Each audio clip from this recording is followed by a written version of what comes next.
Good morning, everyone, my Leadership Academy team.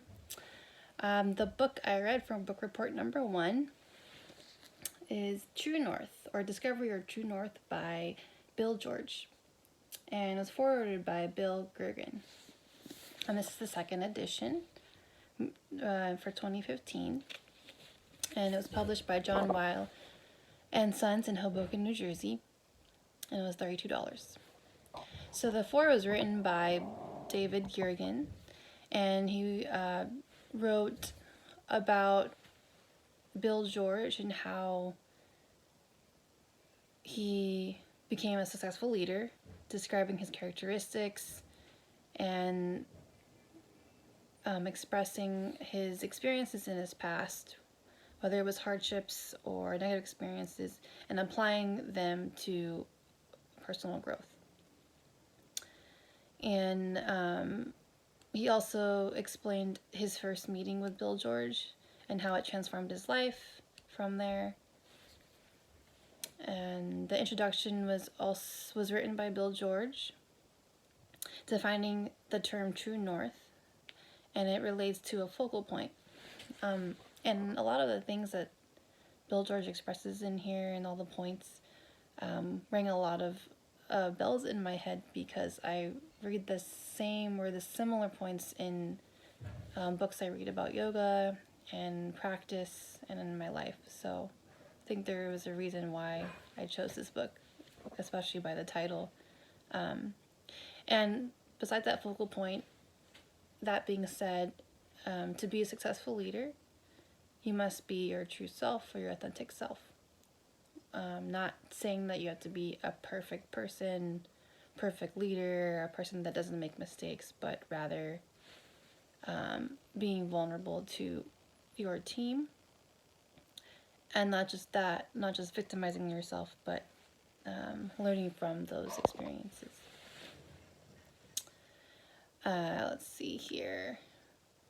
So in the introduction as well, Bill George illustrates a chart of characteristics unique to a 20th century leader versus a 21st century leader, based on points of image, focus, motivation, experience, time frame, organizational approach, greatest strength, and personal measurement.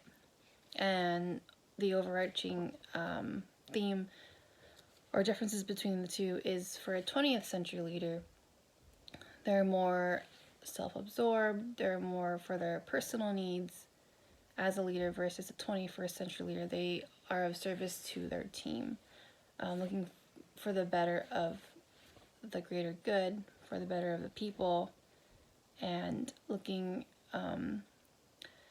at plans at long term rather than short term. So basically saying you are a leader for your team, and finding strength in other people, not just within yourself.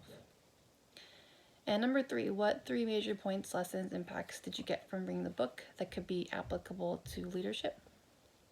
1, Bill George says you have a lot of admiration for successful leaders, yes, but does not mean you mirror them or imitate what they do, because that's not being your true self, it's not being authentic.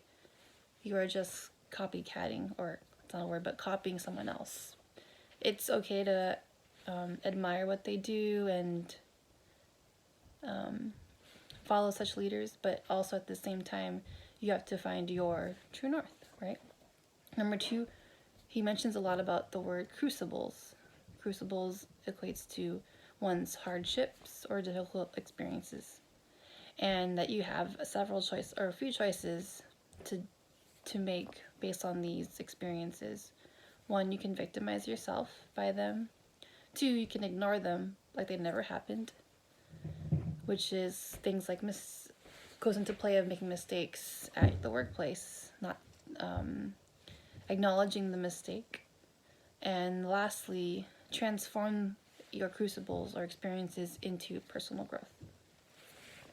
As humans, number 3, it is possible to get off the path of your true north. And he expresses a lot of examples of leaders such as Lance Armstrong and other CEOs that he knew. So it's important to remind yourself of your vision. Number 4, do you agree or disagree with author's point of view? I do agree with the author's point of view because he emulates the values and lessons that I learned in my personal life and from yoga teachings and practices. And many points he iterates, or I said this before, that ring a bell in my head. Like, I read this before, wow, I agree, and this is what I practice in my life. So I really connected with this book a lot. I do wish that the author did share more of his own experiences, though. He had a lot of examples of leaders that he put in this book, and sometimes I wondered if he knew them personally. He did know some of them personally, but I just wished he shared more of his own experience too, to kind of give it a personal feel. Because sometimes I felt like he was talking about other people more so than his own. And yeah, it was a good book. Thanks, guys. Bye.